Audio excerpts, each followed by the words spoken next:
Bonjour à tous, chers amis. Nous sommes en pleine période de vacances et beaucoup de gens appellent avec des questions à chaque fois. Quoi faire, comment faire en telle ou telle situation. Et c'est pour ça qu'aujourd'hui, on va voir ensemble pas mal de cas de cas de figure qui peuvent se poser parfois pendant les vacances et que les gens ne pensent pas forcément comment agir ou quoi faire ou comment agir face à telle situation. C'est vrai que quand on est chez soi à la maison, quand on est dans un endroit, on va dire, plutôt organisé, on ne se pose pas de questions. Mais quand on est tout seul, face à différentes situations, on ne sait pas exactement comment agir, quoi faire. Et on se dit, qu'est-ce que je vais faire dans telle ou telle situation. Prenons un exemple tout simple. On a décidé de sortir avec les enfants en sortie, que ce soit pour des grandes vacances, que ce soit pour une sortie de la journée. Les enfants, ils ont faim, ils veulent manger. Et on n'a pas comment se laver les mains. Et celle qui est préparée à manger, celle qui a préparé des sandwichs ou quoi que ce soit, elle n'a pas forcément pensé à se dire, la personne, je parle, pas forcément à penser comment on va se laver les mains pour manger. Comment ils font maintenant pour manger le pain, par exemple. Est-ce qu'ils peuvent manger, est-ce qu'ils ne peuvent pas manger. Bien sûr, on parle des gens qui font attention à la halakha et qu'à chaque fois, ils vont se laver les mains avant de manger du pain. Et ça, c'est une question parmi des centaines d'autres. On peut parler des heures et des heures, mais on va prendre aujourd'hui plusieurs dossiers ensemble et voir qu'est-ce que la halakha a à dire. D'abord, quand est-ce qu'on a le droit de partir en vacances? Est-ce qu'on a le droit de partir n'importe quel jour? Est-ce qu'il y a des jours qui sont propices plus que d'autres? Est-ce qu'il y a des jours dans lesquels il vaut mieux éviter de sortir en vacances? Alors, il y a une règle, la halakha qui te dit, le olam yetse adam bechitov. Ça serait bien, les chachamim nous disent, dans la Gemara Psachim, page 2a, ça serait bien de sortir toujours dans une bonne augure, on va dire. C'est pour ça qu'en règle générale, quand on a le choix de sortir la jour ou la nuit, il faut mieux sortir la journée. Partir en journée, il va partir en nuit. Même si des gens qui m'appellent des fois et qui me disent aussi, pour aller à Cannes, quelqu'un me disait par exemple, il voyage à chaque fois en été pendant la nuit, parce que les enfants ils dorment dans la voiture, il est tranquille, comme ça il fait la route tranquille que dans la journée. Alors bien sûr, tout ce qu'on va voir aujourd'hui, c'est pas des dynimes dans lesquels la Torah, la halakha te dit c'est interdit. C'est des précautions, c'est des suggestions, c'est l'idéal, ça vaut la peine, etc. Et on peut revoir des autres lois sur l'application et Torah. Si c'est arrivé le moment de faire la tuila du matin en général, Shulchan Aruch te dit, Siman 89, c'est mieux de faire la tuila avant de sortir. D'accord? Bien sûr, quand on parle de la tuila de Shachari du matin. Maintenant, si quelqu'un, il sait qu'il va avoir le temps quand il arrive, disons que, bref, il sort très tôt le matin, mais de toute façon, il va arriver là-bas à 10h du matin, il aura le temps de prier là-bas. Non, pas besoin de se précipiter à faire la tuila tôt, rapide, il le fait tranquillement quand il arrive. Au mieux, pareil, si quelqu'un a déjà pris la route, pareil, ça arrive régulièrement quand tu reviens à New York dans l'avion, et tu sais qu'après tu as une longue journée, est-ce que tu choisis de prier dans l'avion assis? On parle bien sûr de la Hamida, etc. Ou bien tu te dis, j'attends d'arriver jusqu'à ma destination et là-bas je vais prier. La mitzvah menamoufra, la meilleure mitzvah, c'est de mieux d'attendre d'arriver chez toi ou d'arriver à ta destination pour pouvoir prier comme il faut correctement. Ça veut dire de pouvoir prier debout, dans les parties qu'il faut être debout. Ici, on parle dans le moment où tu as le temps de prier, si c'est pas que c'est déjà passé le temps de la tchila, que de prier dans l'avion avec les turbulences, avec rester assis, ne bougez pas. Maintenant, si tu sais que tu vas arriver trop tard ou que pas forcément que tu vas arriver à l'heure, bien sûr, il vaut mieux prier dans l'avion ou dans les autres endroits. Qu'est-ce que tu cherches? Ok. Pareil, par rapport à la fameuse question qu'il y a de sortir vendredi. Aller depuis le départ, partir en vacances ou prendre la route le vendredi. Là, le il vaut mieux d'abord sortir en pleine journée quand il fait encore tôt, en te disant que tu as largement le temps d'arriver à l'heure, bien sûr en prenant en considération les différentes possibilités d'avoir des embouteillages. Même si aujourd'hui, les gens, en général, ils n'ont pas besoin de s'inquiéter à préparer à manger, parce que les gens, ou ils vont dans des endroits où il y a déjà à manger, ils ont acheté, ou bien ils vont dans des endroits où tout est prêt, etc. Et donc, une des raisons de Shulchan Aruch, c'était écrit, c'était pour éviter. Néanmoins, il y en a qui te disent que vous ne pas sortir en vacances, vous ne pas prendre la route, si tu n'as pas au moins le double du temps. Par exemple, ça te prend 5 heures pour arriver, qu'il te reste au moins encore 5 heures jusqu'à Shabbat, etc. En deux mots, te donner plus de double, pardon. Si tu as 5 heures pour arriver, tu as 10 heures jusqu'à Shabbat. Tu prends double temps. On sait très bien ce qui se passe avec les avions en retard, etc.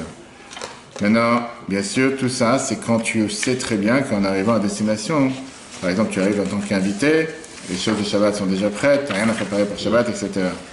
Mais si tu dois en plus préparer les choses de Shabbat pour toi, pour la famille, à ce moment-là, il faut prendre ça dans le temps. Et bien sûr que la Torah considère quand on peut, il vaut mieux éviter de sortir un vendredi.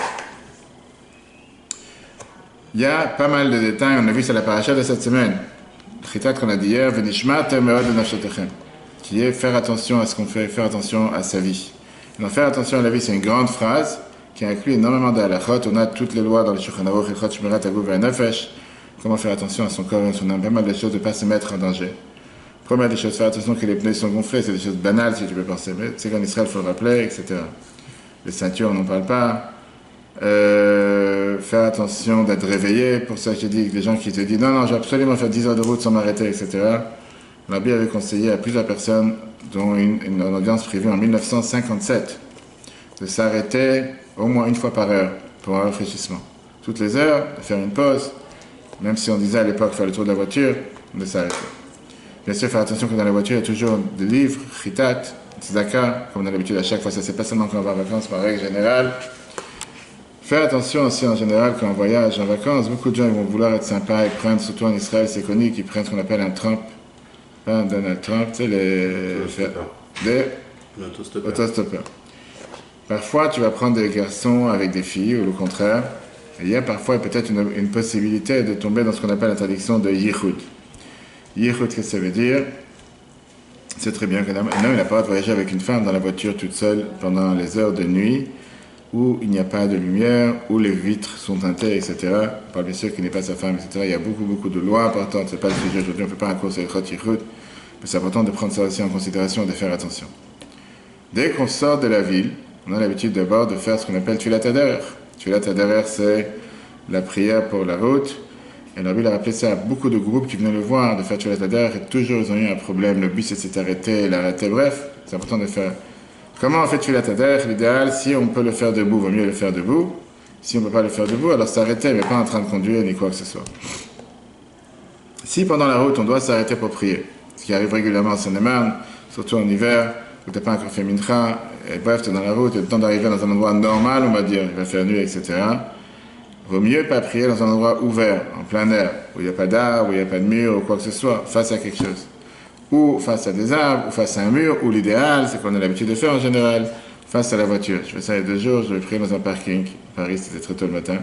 Tu avais les 2 portes, il y avait la porte du passager et la porte du chauffeur, donc ça faisait comme une chambre. Là-bas, tu es tranquille, tu peux prier normalement.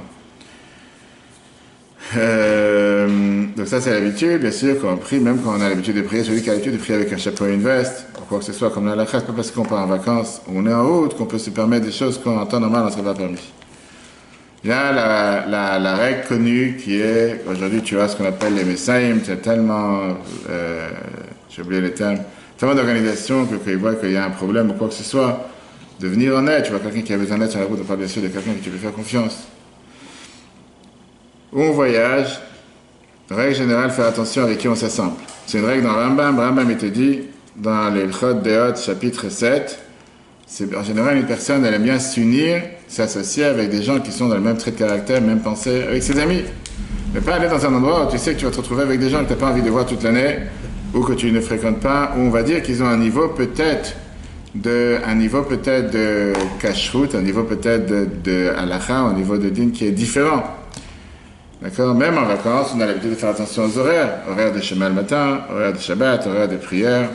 On ne rentre pas dans tout ce qui est faire attention à talit et tefillin, mais c'est aussi important de se rappeler que quand on met dans la voiture les talit et les tefillin, faire attention de ne pas les mettre dans un endroit où le soleil tape fort, pour pas qu'ils s'esquintent à cause de la chaleur du soleil. On a l'habitude en général, quand on est parti de chez soi, tous les jours, de faire ce qu'on appelle Tfilat Haderer. Même si tu ne voyages pas ce jour-là, on fait Tfilat Haderer sans Baruch Ata Hashem Shema Tfilah. On a l'habitude de le faire chaque jour qu'on est en dehors de chez soi. Est-ce qu'on doit apprendre la Torah quand on est en vacances? Shulchan Aruch, c'est écrit clairement dans la Noazakan Rabban Salatania, chapitre 34, on doit fixer des moments d'études chaque jour et chaque nuit, chacun comme il a le besoin. Celui qui a des études fixes tous les jours, comme Chita, Rambam, bien sûr qu'on doit continuer aussi pendant qu'on est en vacances, mis à part le fait qu'on doit apprendre la Torah tous les jours, il y a aussi le fait que ça fait partie d'un neder, c'est comme quelque chose que tu fais tous les jours. Tu ne veux pas un jour ne pas le faire, et au contraire, la Bible préconise dans de nombreuses lettres l'importance de rajouter dans l'étude pendant que tu es en vacances, parce que les vacances, c'est pour donner des forces à l'âme, au corps, et aussi des forces à l'âme. Les vacances, c'est aussi un moment important pour ne pas oublier d'étudier avec ses enfants. Mitzvah tassé de la Torah, mitzvah positive de la Torah, velimatem otam et benechem, tu enseigneras la Torah à tes enfants, à part le fait de vishinan tam levanecha. Et on sait très bien, on vient de passer la période de 3 semaines dans laquelle on n'a pas le droit de stopper la construction du temple. on n'a pas le droit de stopper l'éducation des enfants, l'étude des enfants pour la construction du temple. Dans les sikhot, Rabbi ramène ça de nombreuses reprises, qu'on n'a même pas le droit de fermer les écoles pendant les mois d'été. Donc c'est important d'avoir un moment fixe pour étudier avec les enfants pendant les vacances. Et au contraire, c'est comme ça qu'on fait acquérir à un enfant l'importance et la valeur de la Torah. Pas qu'il se dit, ah, maintenant je suis ensemble avec papa et maman, ou je suis ensemble avec les parents, que toute l'année je ne les vois pas, 3 semaines ou 2 semaines ou 1 mois sans études, sans rien. Pareil, pas tous les endroits, c'est les endroits qui sont visitables, fréquentables pour un juif pratiquant, un juif religieux. Je ne parle pas de tout ce qui est le théâtre, tout ce qui sont les spectacles, etc. Il y a certaines choses que parfois il faudrait mieux éviter, mais c'est trop court aujourd'hui pour commencer à les énumérer, mis à part le fait de tout ce qui sont les problèmes de tsniout, les problèmes de pudeur. La nuit, est-ce qu'on a le droit de se promener la nuit, de faire des randonnées la nuit par exemple?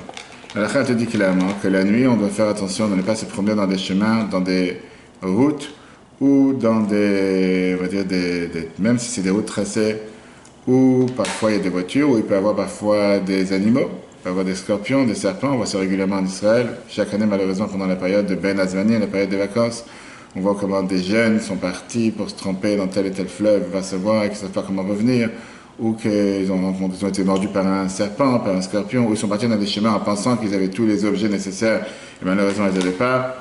Et donc, la Halakha dit clairement, faire attention de ne pas se promener ou aller dans les endroits où il n'y a pas assez de lumière, ou presque pas, et surtout, tu pourrais parfois tomber dans un endroit où s'il n'y a pas assez de lumière, qu'est-ce qui peut se passer? Les voitures pourraient peut-être pas te voir, pas rencontrer la personne, se mettre en danger. Et c'est pour ça qu'on a l'habitude en général de faire attention d'avoir des habits plus clairs, plus fluorescents, des habits dans lesquels les autres qui te regardent, ils pourront faire attention à toi, etc. La Halakha te dit la même chose, c'est pas parce que quelqu'un n'est pas en vacances qu'il doit oublier le respect des parents, qu'il veut dire être en contact avec ses parents, surtout s'ils sont lointains, etc. Comme on l'a dit tout à l'heure, différents problèmes de tsniout qui peuvent se poser. Et c'est pour ça qu'on a le devoir de faire attention, même en vacances, c'est quand les gens ils pensent que tsniout, la pudeur, c'est seulement pour les femmes.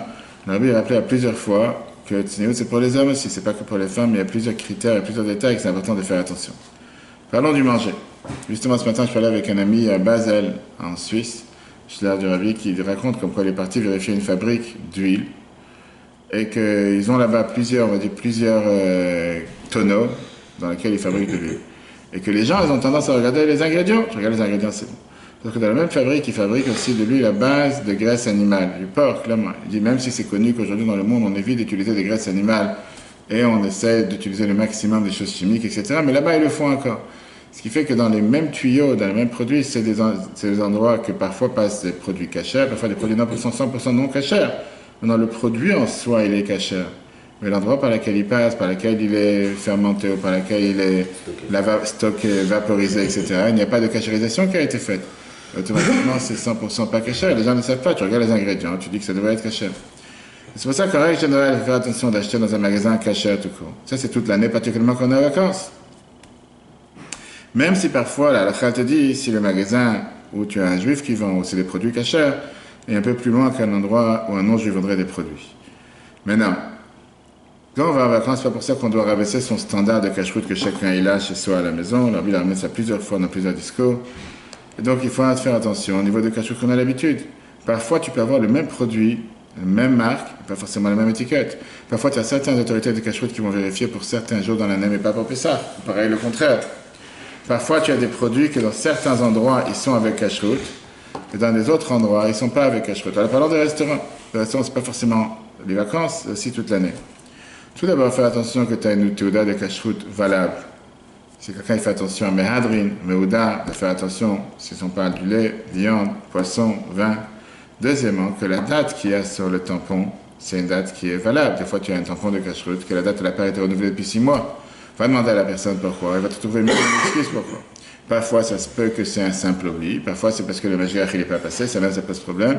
Ou parfois, c'est parce que la personne a décidé de ne pas renouveler. L'autorité de cache-route n'a pas renouvelé. Si c'est comme ça, c'est un problème. Alors comment ça se fait que tu veux manger dans un endroit pareil? Deuxièmement, ce qu'on a l'habitude de faire en général pour ceux qui font attention à Mehadrin, qu'il y a un mashgiach sur place. Un mashgiach, ça veut dire quelqu'un qui est présent. Si c'est vérifié, qu'il n'y ait pas de verre, si c'est n'importe quel produit. Surtout que l'année prochaine, on rentre dans une période de la Shemitah en Israël, ce qui va rendre des choses un peu plus, on va dire, compliquées, même si c'est pas parce que c'est la Shemitah qu'on ne peut pas manger, on peut manger de tout. Mais il y a certaines choses qu'on doit faire attention en plus par rapport à tout le monde, surtout avec des produits d'Israël. Si quelqu'un voit des problèmes dans un restaurant, dans un endroit qui font, on va dire, qui lui demande de faire attention en te disant il y a quelque chose qui est louche, il y a quelque chose qui est bizarre. En général, sur le tampon de cachot, il y a un numéro de téléphone, il n'y a rien de mal d'appeler un rav et lui demander. Il y a quelque chose qui me paraît ici pas clair. Comment ça se fait que tu dis, je me rappelle, c'était pas à quelle année, ça a très très longtemps, je sais pas, une tête de 21 acheté en Israël dans un restaurant avec quelqu'un. Et sur le restaurant, sur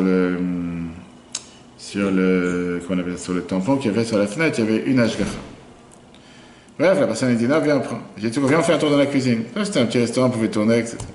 Et dans la cuisine, tu vois qu'il avait une boîte de thon de tel archer, il avait une boîte de thon de tel.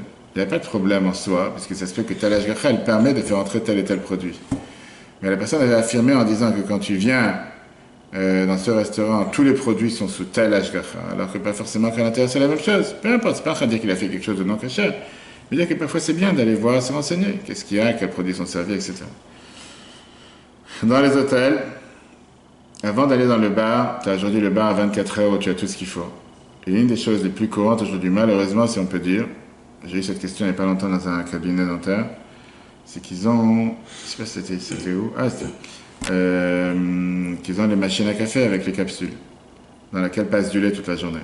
Tu viens de manger de la viande à midi, tu ne veux pas aller prendre un café de cette machine. Les gens pas forcément qui pensent, mais tu as du lait qui passe toute la journée dessus. Tu vas prendre une machine dans laquelle, tu n'as pas 3 tuyaux, tu as un trou dans lequel, la personne avant toi elle est venue, elle a pris un café au lait par exemple. Toi tu viens, tu prends un café là-bas, mais tu vas manger de la viande dans une demi-heure, comment tu vas prendre un café juste après? Les gens ne font pas attention. Tu as ça exactement la même chose avec les bars. Tu as plusieurs hôtels dans lesquels. Faut pas que ce soit avec les capsules alors. Tu peux avoir des capsules s'il n'y a pas de lait dans la machine. Parce que souvent ils font le café et ils rajoutent le lait sous pression. C'est pareil. Oui. Moi, la machine qui me montrait, c'était j'ai ouvert. Il y avait tout passait dans le même trou. Tout passe. Ok. Et donc à ce moment-là, ça pose problème. Je ne parle pas maintenant au niveau de la cache-roue, des capsules, etc., au lait, etc., mais ça peut poser problème. Et j'ai dit parfois dans les bars, les gens ne font pas forcément attention, mais parfois les enfants ou quoi que ce soit, que le fait que tu as un bar ouvert toute la journée avec gâteau, café, etc., les gens ne font pas attention, ils veulent manger de la viande, faire s'assurer si c'est vraiment passé 6 heures ou pas. De l'autre côté, tu as la même chose. Des fois, tu as des gâteaux qui sont eux-mêmes à base de laitage. Ou bien des morceaux de pain qui étaient utilisés le matin avec le lait, etc. Que pas forcément tu as mis de côté pour utiliser dans la journée. Parce que, en général, le midi, pas forcément comment ça vient à un repas et que tu peux prendre le matin pour le midi. Sauf que le midi, tu as décidé de manger de la viande. Peu importe, pour mille et une raisons. Mais ce pain, c'est un pain qui était utilisé avec du lait. Tu peux manger les deux ensemble. Et donc, c'est important de faire attention à ça. Parlons maintenant des détails de comment faire dans les sorties, quand on sort. Mis à part faire attention à ce qui se passe avec la halakha, les endroits où on va. Pas mal de halakhot intéressantes concernant le manger.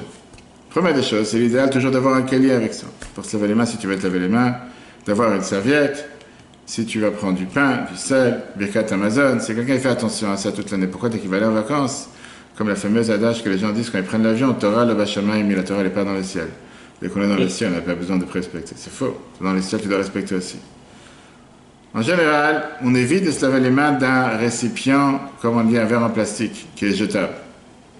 Si on n'a pas, on peut se laver les mains avec. Mais l'idéal, c'est d'avoir un keli qui a ce qu'on appelle après la halakha, une chashivut d'un keli, qui a une importance, qui est considéré comme un ustensile. Un verre jetable en plastique, c'est jetable. Tu l'utilises, tu le casses, ça n'a pas de valeur. Certains voulaient le doubler, peu importe. T'as pas, tu peux l'utiliser. Mais l'idéal, c'est comme je dis, d'avoir un keli avec soi. Si tu n'as pas d'eau avec toi, qu'est-ce que tu fais? Tu ne manges pas, tu vas jeûner, tu manges sans se laver les mains. Si on n'a pas d'eau, après la halakha, il y a une règle dans la halakha qui te dit en temps normal, pas forcément en vacances, quand tu es en voyage, tu dois aller chercher de l'eau. À combien de temps tu dois aller chercher de l'eau? La halakha te dit comme ça. Si tu peux marcher en arrière, en deux mots, on a fait de la route, mais à un quart d'heure, le critère exact de la halakha, c'est 18 minutes, d'après une avis, ou 24 minutes, tu peux retourner en arrière un quart d'heure, tu vas trouver de l'eau, il faut retourner en arrière, trouver de l'eau. Donc pourquoi tu mangeras sans se laver les mains? Si tu continues à aller en avant et tu sais que dans 72 minutes, tu n'auras plus d'un arrière de l'eau, alors tu vas te laver, tu as le choix. Ou faire 18 minutes en arrière, 72 minutes en avant. Ça c'est Shulchan Aruch, Siman 163. Tu n'as pas d'eau, tu as un fleuve, tu as la mer, tu as quoi que ce soit. Est-ce que tu as le droit de tremper les mains dans la mer ou bien dans de l'eau de pluie qui est réunie, tu as des fois des lacs ou quoi que ce soit qui est dans la terre? La Khat dit que tu peux le faire à condition qu'il y a 40 environ 750 litres. En règle générale, dans les lacs, etc., il y a. Et surtout que ce soit un endroit qui ne coule pas. Un endroit que l'eau, elle stagne, elle n'est pas en train de bouger. Dans une source, et quand tu parles dans un fleuve, pas besoin d'avoir 750 litres, surtout dans une source quand tu as l'eau qui descend de la montagne, etc. Ça suffit de tremper les mains à l'intérieur, et même si ça coule, à partir du moment que les mains ils sont couverts, c'est cacha. D'accord?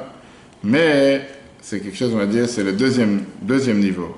L'idéal, c'est d'avoir avec soi. T'as pas, mais vaut mieux pas, on va dire, s'appuyer sur cette légèreté de tremper les mains dans de l'eau qui est réunie par terre. Peu importe, tu as versé une bassine d'eau, ou quoi que ce soit, ou une baignoire, je sais pas, ou une piscine où tu as réuni de l'eau, etc. Vaut mieux éviter. Quand tu trempes les mains à l'intérieur, comme dans l'eau de source, par exemple, ça arrive fréquemment à la montagne, ça suffit de tremper une fois. Tu n'as pas besoin de tremper 3 fois. Pour ceux qui ont l'habitude de tremper de se laver les mains à chaque fois avec 3 fois. D'accord? Sauf qu'on doit faire attention, c'est que tu n'as pas de khatsitsa, tu n'as pas quelque chose qui est collé à la main. Si c'est, bref, des pansements, on va savoir, ou n'importe quel maquillage, etc. Pareil, puisque tu as trempé les mains, tu n'as pas besoin de les essuyer après. On verra. Il faut s'essuyer les mains avant de manger du pain, c'est une autre chose. Et tu n'as pas besoin de lever les mains vers le haut, comme on a l'habitude en général quand on se lève les mains pour faire la bracha. La bracha en général, c'est une autre bracha, c'est pas al netilat yadayim, c'est al shtifat yadayim. Shtifat, ça veut dire laver. Mais si tu as fait netilat yadayim ou tilat yadayim, tu es aussi quitte, tu n'as pas besoin de faire la bracha. Ça c'est Shulchan Aruch, Siman, dans le Seder netilat yadayim. D'accord? Tu n'as pas d'eau, tu as d'autres liquides. Donc quoi, tu peux encore une fois te laver les mains si tu n'as pas d'eau. Si c'est un cas de force majeure dans lequel où tu n'as pas d'eau, à ce moment-là, on te dit que tu peux te laver les mains dans n'importe quelle autre chose que c'est essentiellement de l'eau, de jus concentré, etc. Dans les tu as le thé, le café, des autres, dans de l'eau, de l'eau gazeuse, il n'y a aucun problème. Parfois aussi avec des autres jus, tu peux. Mais tout ce qui est des jus naturels, on n'a pas le droit. Par exemple, du lait, du vin, avec ça, tu ne peux pas te laver les mains. Quelqu'un qui s'est lavé les mains maintenant, en temps normal, avec un keli, ou comme il vient de voir dans l'autre source, etc., il n'a pas de serviette. Est-ce qu'il peut s'essuyer les mains sur ses habits? Là, ils vont s'essuyer les mains, parce que bref, il n'a pas envie de rester avec les mains mouillées, surtout qu'on sait très bien qu'on n'a pas le droit de manger du pain avec les mains mouillées. Après la halakha. La halakha te dit clairement qu'on n'a pas le droit, sur Shulchan Aruch, Siman 158, on n'a pas le droit d'essuyer tes mains dans ta chemise ou dans tes habits. Tu peux essuyer avec n'importe quelle chose. Prends un mouchoir, prends quoi que ce soit, mais tu ne sèches pas tes mains dans les habits. Maintenant, ça ne suffit pas de dire, bon, ben, je vais attendre, je vais sécher les mains dans l'air, je fais qu'ils sèchent, parce qu'on n'a pas le droit de manger le pain avec des mains mouillées, mais il faut les essuyer avec quelque chose. Trouve quelque chose pour essuyer. Tu trouves un mouchoir, tu as trouvé quelque chose, mais pas dans tes habits. Et pourquoi on n'a pas le droit avec les mains mouillées? La khatili caché le shikha, c'est bien, ça amène à la pauvreté. Non, ça amène à la pauvreté, pas à l'oubli. Parce que c'est d'avoir mius. La khatili, c'est quelque chose qui est quelque chose d'abominable. Alors tu vas dire qu'aujourd'hui, les gens ne font pas attention. On a fait attention aujourd'hui. Il y en a qui se disent, tu sais quoi, je vais pas me prendre la tête avec tout ça. Ce matin, je prends la voiture pour 5 heures, je vais laver les mains à la maison, je fais moti tranquille, avant de sortir de la maison. Je vais manger ce qu'on appelle un kaved, ça 50 grammes de pain, je suis tranquille. Et comme ça, je n'ai pas besoin de me prendre la tête. Toute la journée, j'ai fait moti le matin, je peux manger ce que je veux. C'était les gens qui se prenaient des baguettes, manger. La halakha te permet de faire une chose pareille. Mais à condition que tu fasses attention pendant tout le moment, pendant les 5 heures qui permettent de la sortie, de ne pas se gratter les cheveux, de ne pas toucher les mains dans un endroit dans lequel tu devrais être amené à te laver les mains, de ne pas dormir et de ne pas aller aux toilettes non plus. En deux mots, c'est la suite, c'est la continuité. Maintenant, si quelqu'un dit, tu sais quoi, je vais mettre les mains dans les gants, comme il y a en hiver, tu dis, c'est pas mal, c'est la meilleure idée de les faire. Parce qu'à ce moment-là, même si tu dors, c'est très bien. Pourquoi le problème de dormir? C'est que des fois, quand quelqu'un dort, on ne sait pas qu'est-ce qu'il va faire avec les mains, etc. Bien sûr, dans ce cas-là, tu dois faire attention de manger au moins quelque chose tous les 72, avant que ça passe 72 minutes. Parce que si c'est passé 72 minutes jusqu'à ce que tu as mangé, depuis que tu as mangé, la prochaine fois que tu manges, tu ne peux plus faire Birkat Hamazon, parce que c'est déjà passé le temps de digestion. C'est quoi la quantité? En général, c'est tout le temps que tu n'es pas encore affamé de ce que tu as mangé. Le mot, tu es encore rassasié. Si maintenant tu es déjà affamé, c'est-à-dire que tu as déjà passé la digestion, tu ne peux plus faire la bracha dessus. Je dis encore une fois, ce n'est pas les choses idéales à faire, mais c'est un conseil quand quelqu'un est... Une grande chose qui se passe quand les gens ils mangent dans la forêt, quand ils mangent dans les stations de garage, dans les stations-service, en plein air, sous les arbres, etc. Et surtout en ce moment, il y a soit chez du vélo, le nombre de mouches qui entrent à marcher sous les arbres, tu ne peux même pas parler, il faut mettre un masque. Tu parles, tu as des mouches qui volent de tous les sens. Et c'est ce qui se passe des fois quand tu manges en plein air, les gens ne font pas attention que tu as des bestioles, des mouches, des vers. Fais attention, tu peux des fois laisser du manger sur la table. Tu as les tables en bois dans les stations, etc. Tu étales pendant 1 heure. Tu ne penses pas un instant, tu as des arbres qui bougent du vent. Tu peux avoir tout type de bestioles et d'invités qui s'invitent à ton repas que tu n'as pas commencé et tu n'as pas pensé. Et quand tu manges, tu ne fais pas attention et des fois tu as beaucoup. On le voit régulièrement. C'est des choses qu'il faut faire attention. Rambam, il écrit dans la fin intéressante dans le Chodeot, qu'on a vu il y a quelques temps, chapitre 5. Quelqu'un d'intelligent, il fait attention à ses actions, à son manger, comment il boit. Et pour ça, il faut faire attention de ne pas faire Chilul Hashem. Chilul Hashem veut dire, plein de fois, tu as des gens qui vont manger dans des stations de service et qu'ils laissent les sacs sur la table, ils laissent les choses par terre et tu as des autres gens qui attendent pour prendre ta place. Et le Chilul Hashem, la profanation du nom de Dieu qu'il peut avoir du fait que les gens, tu vois comment des juifs ils mangent, on a le devoir de faire énormément attention à ça. Toute l'année, particulièrement quand tu vas en vacances. Parlons maintenant des animaux. Tu vas en sortie, tu te promènes et tu vas aller visiter des animaux. Première règle, la halakha te dit, on a le devoir de faire attention de ne pas faire tsar ba'alechaim, triste, de faire souffrir des animaux en rien. Ça inclut beaucoup de détails. On n'a pas le temps de voir tous les détails maintenant. Mais par exemple, pêcher des poissons pour le kiff, c'est interdit. Si tu n'as pas l'intention de les manger, pas bien sûr des poissons cachés, si tu veux dire, je vais juste m'amuser, après je le rejette dans l'eau, pourquoi faire souffrir un animal pour faire souffrir? Tu n'as pas le droit. Maintenant, si quelqu'un il pêche des animaux, il pêche des poissons, et il les tue tout de suite, pas pour les manger, il ne veut pas s'amuser avec, il y a un débat dans la halakha, est-ce que tu as le droit, ou est-ce que tu n'as pas le droit, on parle dans tous les détails. Encore une fois, certains vont te dire, l'admour c'est que tiens, qu'on est mahmir, tu n'as pas le droit. Le khatril, après, tu n'as pas le droit de faire une chose pareille. Faire souffrir un animal, tu n'as pas le droit. Si maintenant ce sont des animaux qui te font souffrir, comme des moustiques, tu as le droit de les tuer. Après la halakha, il n'y a pas d'interdiction. Shabbat, c'est les détails. On n'a pas le droit de les tuer pour rien. Et le mot Zaken, il écrit, il faut essayer de tout faire pour les chasser là-bas. Tu peux les faire fuir, fais-les fuir, pas de les tuer. Si vraiment tu essaies de mettre en danger un enfant, etc. Et il rajoute que tu avais, le rabbi, il écrit par exemple, qu'il y avait des tzadikim qui faisaient attention de ne jamais tuer un animal, même quand il le faisait souffrir. Le rabbi, il écrit dans les Reshimot 14 Av, il y a 80 ans exactement, en Tafshin Aleph 1941, 90 ans, 80 ans, que le Rabbi Rachab, il n'a jamais tué les moustiques. Il soufflait sur eux, pour les faire fuir, surtout quand il était en vacances, etc. Ok? De côté Sichot, le Rabbi, il écrit la chose suivante, de côté Sichot, volume 25, que tu as le droit de voir des animaux bizarres qui viennent de loin. Et au contraire, on a l'habitude, on a vu ça dans le Rambam hier, la bracha de faire Baruch Meshaneh Abriot, que Dieu il a créé des créatures différentes, bizarres. Et c'est pour ça qu'on va en général dans les eaux, et bien sûr pourquoi on va, pour pouvoir voir et faire en sorte de remercier Dieu pour tout ce qu'il a créé. Parlons de la piscine, de la natation. Première règle qu'on a quand on a une piscine, que ce soit une piscine privée ou que ce soit une piscine quand tu es en train de louer une maison avec une piscine, on l'a pour quel endroit. Et c'est pas seulement une piscine, c'est n'importe quelle chose qui a parfois un danger. On a le devoir de s'assurer, la première des choses, qui est les barrières autour.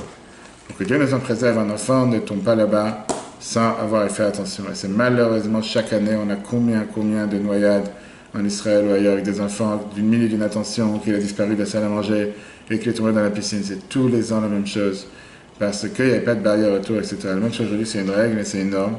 Beaucoup de gens font pas attention et beaucoup de gens se disent qu'est-ce qu'on se prend la tête, surtout des fois au rebord des hôtels. Et moi, j'ai vu en Israël. Pas forcément les gens font attention. Et ça fait partie de ce qu'on a vu la semaine dernière. Cette semaine, je crois, dans la Torah, tu dois faire une barrière à ton toit. L'autre assis d'amim et beter, tu n'as pas le droit d'avoir du sang chez toi à la maison. Ça ne veut pas dire d'avoir, par exemple, une table en marbre. Tu peux tomber sur les doigts et faire du mal à un enfant. C'est quelque chose que la halakha t'interdit. Faire n'importe quelle chose qui pourrait éventuellement mettre une personne en danger. Et surtout, pas seulement un enfant, c'est même un adulte. Tu vois, tu dis de ne pas laisser dans ton jardin, tu as des égouts, des puits découverts ou quoi que ce soit. Tu as quelqu'un qui est venu, on a par exemple avec le travail des arrosages automatiques et ils viennent pour vérifier les programmateurs. Et ces gens, ils ne pensent pas deux fois que, bref, il est parti manger à 14h. Il a laissé le trou en plein milieu où les enfants ils courent. Et c'est un trou qui, même s'il n'est pas profond, mais quelqu'un il n'est pas censé penser qu'il y a un trou, un enfant est en train de courir, il tombe dans le trou. Il va faire une chose pareille, et c'est pareil avec la piscine. Un enfant, même un adulte qui ne sait pas bien sûr bien nager, ne pas rentrer dans les eaux profondes, par ça qu'il se met en danger. Shulchan Aruch, Siman 613, c'est-à-dire la phrase suivante, qu'un fleuve qui est, comment on appelle ça, qui a de l'eau en courant, qui court rapide, on n'a même pas le droit de traverser dans ce fleuve. Même si l'eau, elle ne dépasse pas tes épaules. À cause du danger, que de peur, l'eau va t'emporter. On a vu ça les derniers jours avec les inondations en Allemagne, etc. Pas besoin de jouer le malin, on va dire non, moi je vais pouvoir passer. Il ne faut pas chercher à passer. C'est interdit de laisser les petits-enfants en bas âge seuls dans une piscine. Et n'importe quel endroit où il y a un danger, sans qu'il y ait ce qu'on appelle un matzil, un sauveteur, ou sans qu'il y ait un adulte qui va vérifier. Ça, c'est dans les règles qu'on a dans les centres aérés. Et combien de fois quelqu'un qui est en vacances chez soi, il a loué une piscine maison avec une piscine, il ne fait pas forcément attention à tout ça. D'accord? Même dans la piscine, comme on l'a dit tout à l'heure, on a plusieurs critères de tsniout, plusieurs critères de pudeur, plusieurs critères d'après la halakha. Est-ce que des garçons et des filles ont le droit d'aller dans la piscine ensemble? Ça dépend de quel âge, on ne va pas entrer dans tous ces détails. C'est mieux d'avoir un sauveteur homme pour garçon, un sauveteur femme pour femme. Maintenant, quand il n'y a pas le choix et quand c'est le seul qui existe, il vaut mieux en avoir un que d'avoir personne. Bien sûr, demander à un rave comment faire, etc. Arrivons à Shabbat. Tu as Shabbat des fois des toiles d'araignée qui dérangent.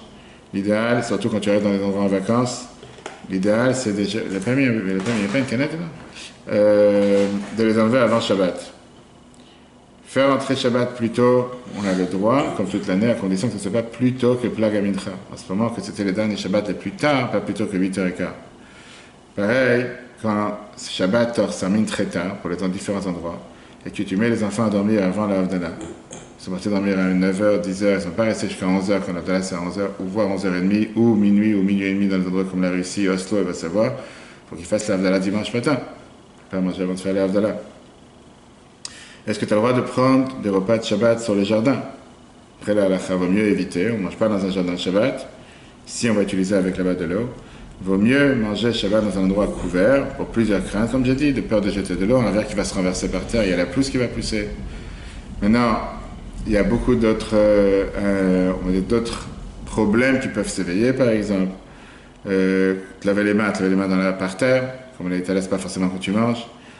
Manger parfois proche d'un arbre ou sous un arbre, ça peut être problématique Shabbat. Parce que parfois, tu vas dire, l'arbre il dérange, tu vas casser une branche, tu vas bouger une branche. Monter sur un arbre, on n'a pas le droit.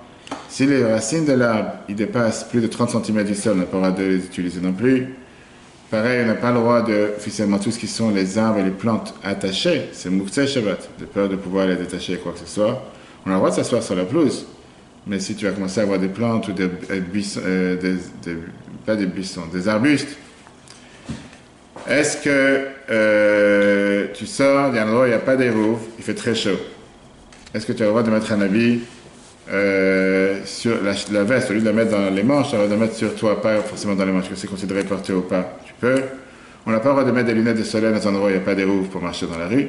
Pour la simple raison que tu n'utilises pas ça pour lire. C'est juste pour le soleil, mais on ne parle pas de quelqu'un qui a des difficultés avec les yeux et quelqu'un qui a l'habitude de marcher toute la journée avec des lunettes de soleil, que là il a le droit sans problème.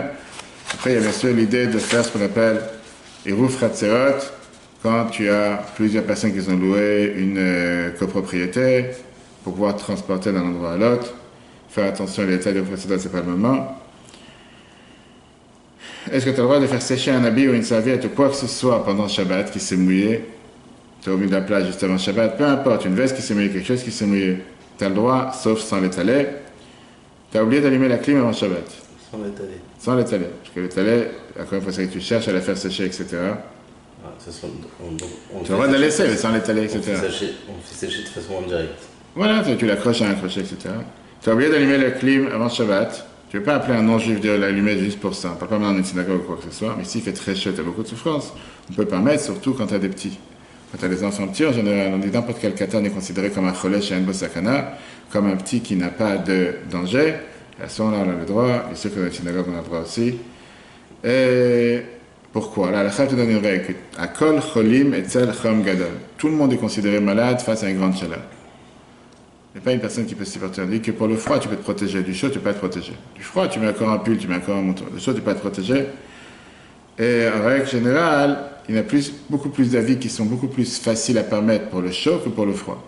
Donc quand il fait trop chaud, de permettre à ouvrir que pour le froid, d'allumer le chauffage, etc. De l'autre côté, si par exemple tu as la clim qui est allumée depuis vendredi, tu n'as pas pensé, et c'est réglé à 18 ou à 16, et que pendant Shabbat, il a commencé à faire très froid, et maintenant c'est un congélateur dans la maison, tu as tout à fait le droit de permettre de demander à un goy de venir et l'éteindre, parce qu'encore une fois, on te dit que tout le monde est considéré malade quand il y a un grand froid. Et même s'il ne fait pas tellement froid, mais tu n'es pas à l'aise avec le froid, on peut être méquille de demander à un non-juif de venir et le faire. Après, bien sûr, ça rentre pas dans tous les critères de tout ce qui sont les lois, de comment parler un Goy Shabbat. On n'a pas vu encore tous les détails de tout ce qu'il y a avec différentes bénédictions sur la glace, différentes fois que les gens te disent non, je mange que du maisonnette ou autre chose. Il y a pas mal de sikhot du Rabbi intéressants que la vie se moque sur les gens qui en vacances ils sont habillés comme le grand prêtre au temple avec des petits shirts, etc. Lui, il avait de l'humour très spécial. En 2 mots, si on peut résumer tout ce qu'on vient de voir aujourd'hui, les vacances, c'est magnifique. La Torah dit que c'est important de prendre des vacances pour pouvoir prendre des forces pour le corps et pour l'âme. C'est pas pour autant qu'il faut oublier que la Torah n'existe pas, la Torah elle existe aussi. Il y a des questions à l'Afrique, c'est pour ça que parfois, quand quelqu'un il a un doute, demander à un Rav quoi faire, comment faire. Cours sur un replay sur l'application Torah, Torah sur Google et Apple. Très bonne journée à tous, bonnes vacances, à la semaine prochaine.